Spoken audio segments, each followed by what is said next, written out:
বাবাই, কি করছো? কি করছো তুমি?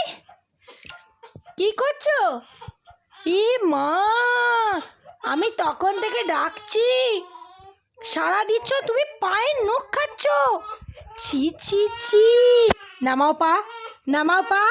দড়ি বেঁধে রেখেছি পায়ে, তাও সেই পা তুলে ও মুখে দিচ্ছে। কি বলবে তুমি? পা খাচ্ছ কেন? আমাকে বলো, পা খাচ্ছ কেন? এ মা, এ বাবা, এই কি করে হলো রে বাবা? আমি ছোটবেলা খেতাম, ওটা কি করে পেয়ে গেল? হ্যাঁ, ওইটা খুলবো না আমি, কিছুতেই খুলবো না আমি। না না, ওইটা দেখাচ্ছে যে ওইটা খুলে দাও। হ্যাঁ, সে কি? ছি ছি ছি বাবাই।